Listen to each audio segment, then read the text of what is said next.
Hey guys, welcome to the Mother-Daughter Date podcast. My name is Georgia Marlene Valentine. Oh, I like that you said all three names. And I am Jennifer Elizabeth Valentine. Formerly used to be known as Peck. Yeah, but people forget that. Now you just reminded them. Oh, my bad. I posted yesterday on my Snapchat about the Peck Zoom call, and I said, so much Peck love. I wonder if people are going to get that. Yeah, because we have an event every year and we call it the Pecknick instead of the picnic. And it's the Peck family reunion. And we don't know if we're actually going to be able to do it this year. So we decided to have a Zoom chat. So that was nice to see everyone, wasn't it? Yeah. That was great. It was great. Now, I'm excited about this podcast because apparently you are taking it over. So I have no idea what we're talking about, what we're doing. I see you have a list in front of you. Yes, these are 10 questions you should ask your mom.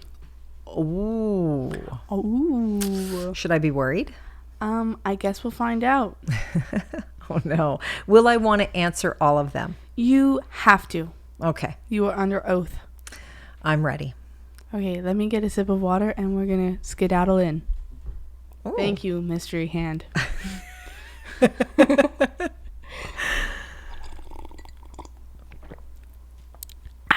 get going, folks. All right, let's do this. All right.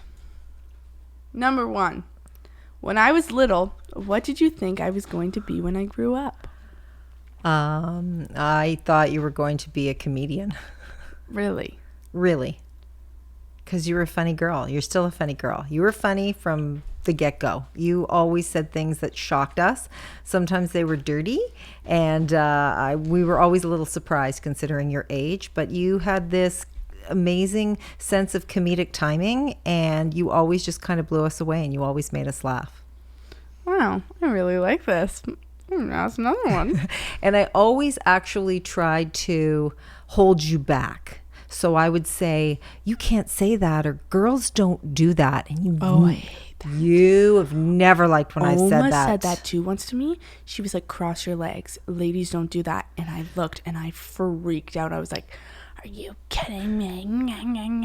Boys can do it, but I can't. Nah. You know what? I think you're right. I think you're absolutely right. And I think we learn generation after generation. We learn new things. Equality is very important to me. So why did I say that? It's probably because I heard it from my mother. I like it when people say you need to be respectful to others in specific situations. But if someone's like, you need to be a lady.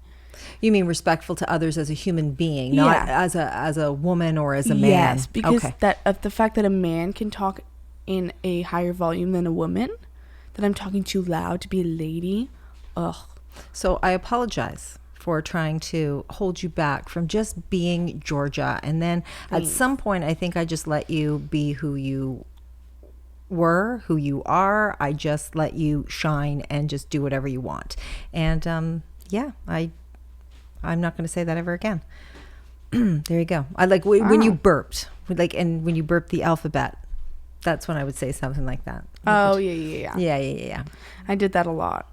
You still do it. Oh, I can still do it.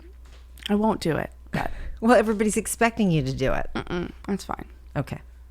Maybe just an ABC. Now I'm encouraging it. What's wrong with me? No, I tried to do it in front of Lucas once, and he was like, do that in front of me. I can't. Really? He thinks it's gross.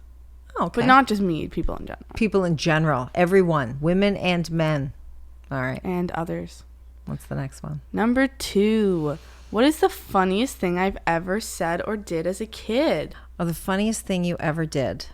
You did so many funny things. There's just too much for me to, just pick one thing. I'm just going to tell you what came to my mind first. When you were little, we put you in a second city camp where you got to do improv, and you only did it for a week, and at the end of the week you went for an awards ceremony and you got to see your performance at the end of the week. So they were giving out these awards, and you won a special award. They brought you up. Everyone won awards, but you won a special award because you performed a character on the first day. At the first day you had to perform a character throughout the whole entire class for the whole entire day. And the teacher said that she's never seen a student be in character for the whole entire week. So apparently you had created this character and his name was Gary, and he was an old man, and you walked with a cane, but you were Gary Monday, Tuesday, Wednesday, Thursday, Friday. And when you walked up on the stage, you were Gary. And that's the first time I'd seen the character, and the whole entire class was chanting, Gary, Gary, Gary. And I'm like, who's Gary? That's Georgia. In any case, a character was born, a character was developed. So that's a big part of Second City, during their classes, is character development and looking at other people and developing a character that you can perform on stage and do some improv with. And you did a really great job. In any case, I never laughed so hard seeing, this character that I'd never seen before, Gary. How you kept it from us when you came home from camp every day, I have no idea. How you were Gary all day long and then came home and you were Georgia again. You never told us, and we found it at the end of the week. It was pretty cool. I still have, they would give you, basically you had a bracelet. Yes. And then you get beads, first things you did. So it's like, there were like 6 beads. It was like respect, things like that, like little things that you did throughout the week. You'd get beads for it. Mm-hmm. And there'd be ceremonies, and I was like, I need the gold bead. Did you get the gold bead? Of course, every time. I worked for that bead. And I still have them. Oh, you have to go back to Second City. I'll be like, look what I have, guys. Okay, now I'm going to ask you. Do you remember the character? Yeah, I do. Can you do a little bit for us now? I remember it was just like, it wasn't even like a crazy character. It was just like, my name's Gary. And like, I'd talk like that, and I'd walk like this. And every time I moved, I went like that. So people can't see you or that are listening to the podcast. Oh, so yeah. you were walking with a walker. Yeah. And I would just be like, man, my name's Gary. Like, and then I would like complain about things that like when you stereotype old people, and it's like, oh, kids are too much on their phones too much these days. Like, I would like just play in that. How did you keep it up for the whole entire week? I have no idea. I have no idea. Honestly, I don't think it would be that hard. I think I've done it before. Okay, too funny. Next question. When was the first time you ever heard me curse? You were probably really young. You, very, very young. I'm going to say you were probably 2 or 3. I'm thinking 2. You dropped something on the floor. By mistake, it slipped off the table. And you said, not shoot. You said, yes. So it shocked me not only that you said it that young, but you said it in context. Like, you said it because you dropped something. So, oh, bleep. So I freaked out, and I just immediately had to think of something. And I said, no, Georgia, you're saying it wrong. You're supposed to say sheep. And you looked at me so confused because you're like, no, I'm sure I heard it as something different. And I said, so from now on, if something happens, you say, oh, sheep. I don't think you believed me even back then. What a smart thing to do, though. Yeah, it was smart. I was smart. You know what? I'm not trying to call my friends out, and I'm not going to say their name, but my friends have a bad habit of swearing in front of children. Yeah, that's not a good idea. It's so bad. We'll be walking on the street, and my friend will drop something, and she'll drop the F-bomb, and there's a toddler looking at her. I'm like, dude, shut up. Like, there's a kid there. I'm sure they hear it all the time, and you probably heard it from somewhere as well. That's crazy. You never would have heard it from your father and I. I think I swear more than you. Okay, number 4. Who was the first person you told that you were pregnant with me?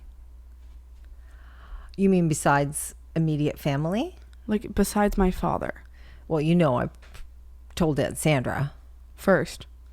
Yes, I told immediate family. Wow, poor Uncle Russell.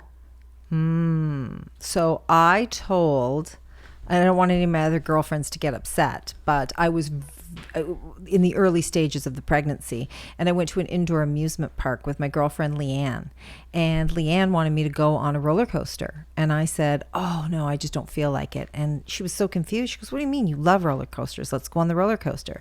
So she kept bugging me to go on this roller coaster, and I couldn't get her to stop. I was trying every excuse I could think of, and then finally I just had to tell her. I said, listen, I can't go on the roller coaster. I'm pregnant. And she went, what? And I said, I said I wasn't supposed to tell anybody because it's so early. I said, but I have to tell you. I can't go on the roller coaster. I'm pregnant. So it was Leanne. There you go. Wow. Wow. Lucky Leanne. Lucky Leanne. She doesn't know how lucky she is. Yeah. So besides immediate family, it was Leanne. Ah. And then I didn't tell a lot of people until I was with you or with, I'm thinking with Jackson. Oh, sorry. Wow. A little confused. With you? I told everybody at a company work party. I announced it in front of the whole company. Okay, Yeah, so I said got a big bang. I went up to perform something, and then I just let everybody know that I was pregnant again for the second time. That was kind of neat. Oh, well, I feel special now. Yeah. What would you have named me if I was the opposite gender? Oh, Jessie. I knew that. You didn't even have to ask me that. Yeah, I knew that. Yeah. I would have had Jackson and Jessie. Mm-hmm. Jessie's girl. I wish that I had well, it was one of my favorite 80s songs. So love Rick Springfield, and I love Jessie's Girl, and that's one of my other favorite names. But I had other favorite names too. I like Brett. Brett? I know. Do you know any Bretts? I think so. I don't know. All right. Which children's book did you read to me the most when I was little? I'm going to say the dinosaur book. I don't know what that is. This was my favorite book, hands down, for you and Jackson. It was a book called How Did Dinosaurs Say Goodnight? It was like the perfect book to put you to bed. I just loved the book. How do dinosaurs say goodnight? Do they fuss? Do they something? Do they put up a fight? No, they don't. Like, it was basically that dinosaurs go to bed without any arguments. So then you would think, oh, well, if a dinosaur doesn't put up a fuss, then maybe I shouldn't. It seemed to work. I love that book. I like the one about the kid who, like, I don't even know what it was called, but she, like, learned how to play the saxophone, and then she played down her street, and the whole street loved it. Oh, I don't remember. I still have it. You do? Yeah. I want to see it because I don't even remember it. It's somewhere buried, but I have it. It was my favorite one. Aw. It was about music. That's why you loved it so much. Number 7. Mm-hmm. What was the most annoying thing I did as a baby? Poop. As a baby? Yeah. You cried a lot. You were a really fussy baby. I cried a lot? But your father figured it out. He asked the doctor. He said, could she be allergic to milk? And the doctor said, no, she's fine with the milk. And your dad said, well, I was actually allergic to milk when I was a kid. So he drank soya. Would it help if she drank soya milk and like soya formula? And the doctor said no, funny enough. And your dad changed it anyway. He said, you know what? I don't care. I'm going to get soya formula. Mm-hmm. And within 48 hours, you weren't that cranky little baby anymore. You were always cranky. Your nose was running because you were so uncomfortable. And I do think it was because of the milk. And then you're completely changed. Slept through the whole night. So that wasn't my fault. No, it wasn't I didn't say it was your fault. No. Poor baby me. I was crying. I was hurt. But no, you were a good baby. You were a sweet baby. Number 8. Okay. What was my very first word? Do you not know? I'm gonna say it was Dada. No way. Yeah, but I think that all first babies that babies say Dada. Well, some say mama. Yeah, I have Jackson on tape saying Dada. The first thing he ever said. Wow, really? Jackson was really the one who Well, you remember your first. Oh. Sorry. You'll notice if you have a second kid, there's not as many photos, and then you have a third. Forget about it. But I phoned your dad at work, and I have it on video where I said he's saying something, and he started to say da da da da da. Did you cry? Did you cry? No, he didn't cry. Oh, okay. I cried. Of course you cried. All right, number 9. My favorite number. Really? You don't know my favorite number is 9? No, I never asked. Oh. Mine is 3. I know that. That's how I get into your phone. Oh, what's your all-time favorite picture of me? Wow. What's my all-time favorite photo of you? Mm-hmm. Probably you playing the piano. It's on the piano. I love any photos of you playing the piano. Ah, yes. And I also like the photo of you and Granddad. Ah, yes. Yeah. You and Jackson and Granddad. Aw. Number 10. What's the first toy you ever remember buying me? Oh my gosh, these are really hard questions, Georgia. I don't know. I have no idea. Nala. Oh, I don't think I bought you Nala. I think somebody gave me Nala. That's so weird that it's my favorite thing in the world. I know. I should really know that, right? Because Nala is the very first stuffed animal you ever had. So I got a gift bag. I think it was at work with a bunch of Disney toys. And one of the toys inside was Nala. And then I gave you Nala. And for whatever reason, we didn't force Nala on you, but you loved Nala. Everything was about Nala. You couldn't go anywhere. It was one of those toys that if you went somewhere and you forgot Nala, you were in really big trouble. I remember when I was younger, I was like, if I die, I want Nala to be buried with me. Great. So, for future reference, if I ever die, Nala has to be in the casket. Thanks for letting us know that. You're we'll remember welcome. that. Thank you. Okay. But you know, we bought, because Nala was getting like sort of old and cruddy and, you know, dirty. I've washed Nala many times, but we got you a new Nala, like one of the new Nalas from the Disney store, and you would have nothing to do with it. It was like a different Nala. Why would It's you? a different Nala. Why would I want that? Well, we tried because it was cleaner. We thought, let's get her a clean Nala.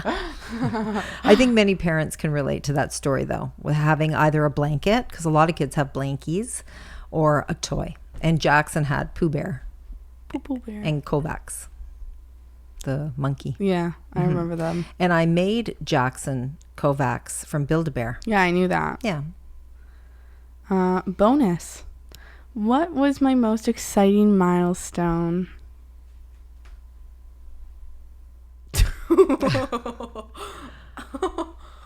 Never mind. For me? For me or for I don't you? know. Whatever you interpret it as. I'm going to say when you won the music award in grade 6. Wow. Is that... I was so excited when you won that music award because it meant so much to you, especially because your brother won it. Your brother won it in grade 6. If I didn't win that, I would have fought hand and foot.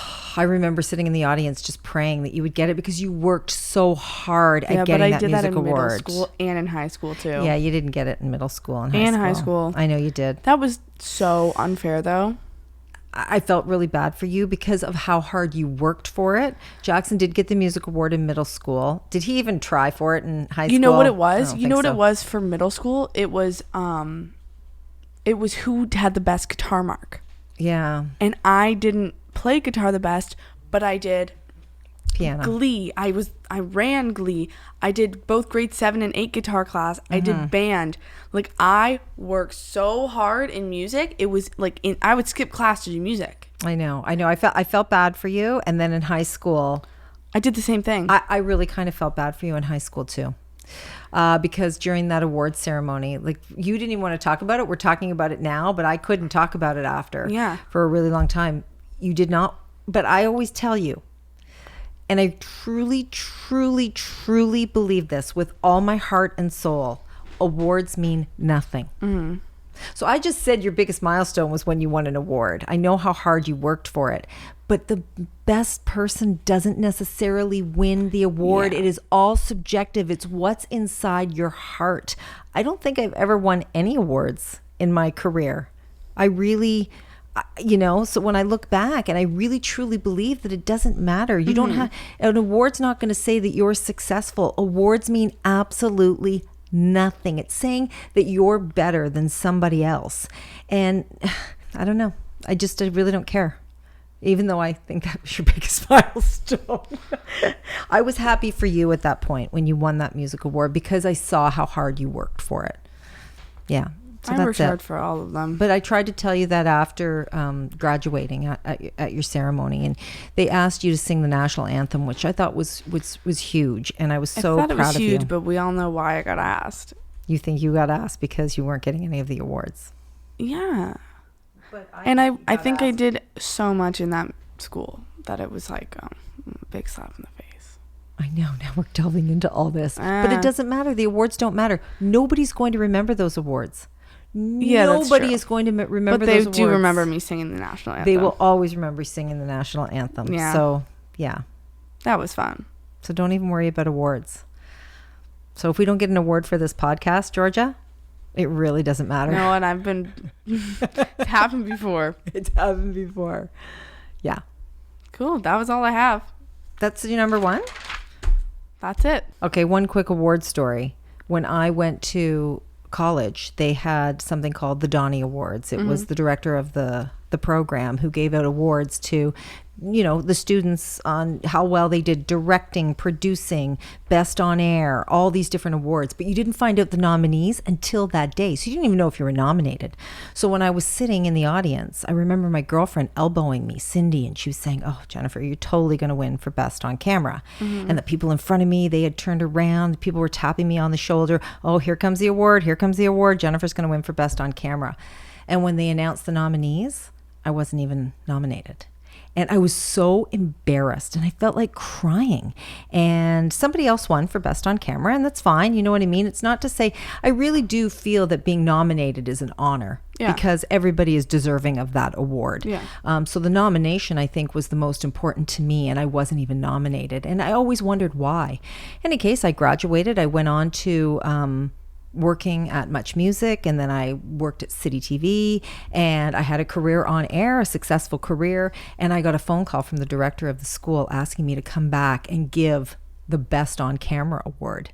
Stood up and I said to all the students, I was where you were however many years ago, and I just want to let you know that awards mean nothing. It doesn't matter if you win this award. That doesn't mean that, if you don't win this award, that you're not going to be successful and you're not going to be on air. And then I told the story about how when I was sitting there and I found out that I wasn't even nominated. And now I'm the only one in my graduating class who is working on television in front of the camera. And the director's face just dropped. But, I told that story just to show everyone it doesn't really matter if you win the award or not. That's not going to determine your success. And he invited me back the next year. And he gave me a special graduate level Best on Air award. So we made fun of it. I accepted the award. So that's the award that I won. But I think, I learned a lesson from that, and I hope I passed on some wisdom to those students. Thank you. Thank you. Thank you. The only award I want now is a Best Mother award. But we're all good mothers. But you're the best. Thanks. Anyway, that's the end of our podcast. Like, subscribe, follow, tweet, Twitter, Instagram post. I don't really know what you should say. Put it on your MySpace page. Is that still cool? I don't know. Email. I don't know. Write a letter. Send it with your pigeon. Oh. What's the thing with you tap? Yeah. Oh, the Morse code? Morse code. You know what? We can get all the help we can get. Thank you so much.